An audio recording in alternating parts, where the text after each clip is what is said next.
Le temps de l'Avent est à la fois un temps de préparation aux solennités de Noël, où l'on commémore la naissance de Jésus, premier avènement du Fils de Dieu parmi les hommes, et un temps où, par ce souvenir, on est aussi tourné vers l'attente du second avènement du Christ à la fin des temps, la parousie, le retour du Seigneur dans la gloire. Voilà pourquoi le temps de l'Avent se présente donc à nous, pour ces deux raisons, comme le temps de l'attente.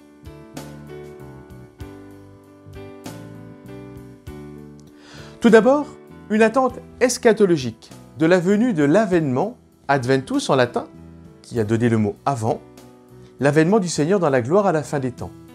Avec ce grand cri du temps de l'Avent, Veni, viens, cri porteur de toute l'espérance de l'Église. Saint Justin nous disait au 1er siècle, les prophètes ont annoncé un double avènement du Christ, l'un qui a déjà eu lieu, comme d'un homme méprisé et passible, l'autre qui aura lieu, ainsi qu'il est prédit, lorsqu'il viendra dans le ciel, dans la gloire, avec l'armée des anges.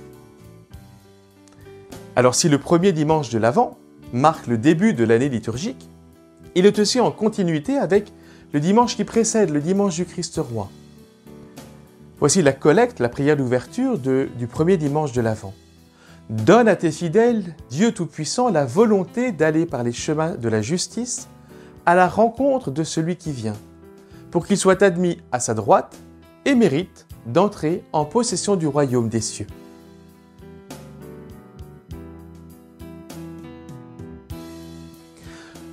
Le temps de l'Avent nous donne aussi l'opportunité de revivre l'attente d'Israël, le temps des promesses.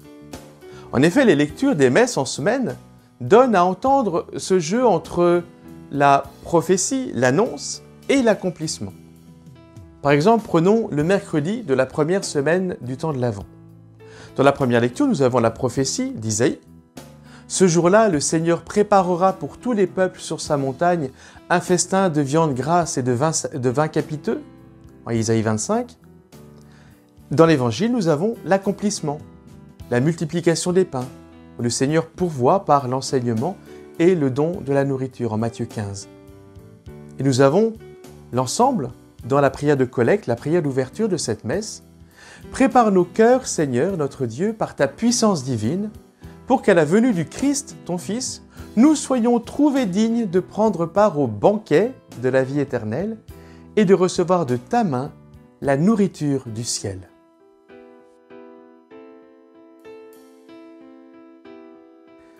Nous rencontrons deux grandes figures qui nous accompagnent dans cette première partie de l'Avent. D'abord le prophète Isaïe, dont je viens de parler. Toutes les premières lectures de la messe sont tirées du livre du prophète Isaïe. Et Jean le Baptiste, qui est la figure centrale de l'évangile des deuxième et troisième dimanches de l'Avent.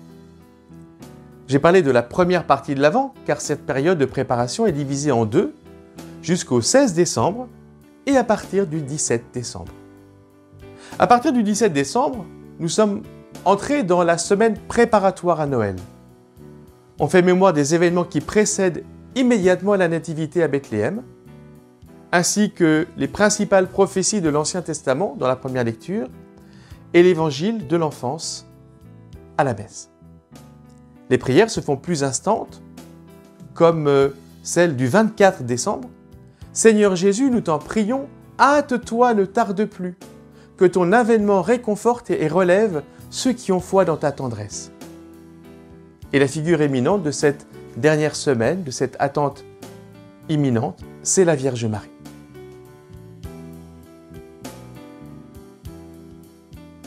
Il y a un événement particulier de l'office du 17 au 23 décembre, les antiennes O.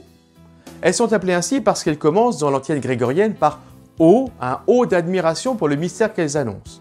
O sapientia, aux sagesse, O Adonai, au Seigneur, O radix iesse, O racine de Jessé, etc.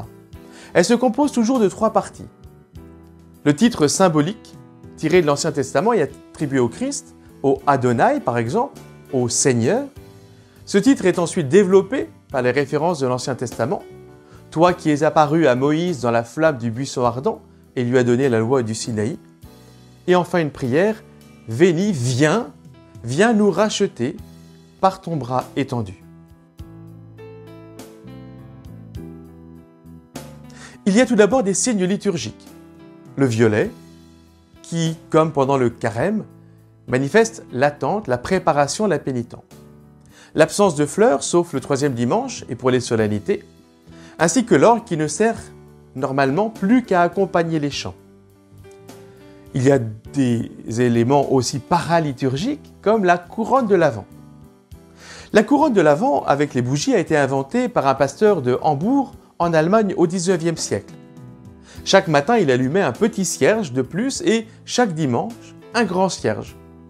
La coutume n'a retenu que ces grands cierges. Ces bougies symbolisent les grandes étapes du salut avant la venue du Messie. La première symbolise le pardon accordé à Adam et Ève. La deuxième est le symbole de la foi des patriarches dans cette promesse de la terre promise par le Seigneur. La troisième est le symbole de la joie de David célébrant l'alliance avec Dieu. Et la quatrième symbolise l'enseignement de tous les prophètes annonçant un règne de justice et de paix.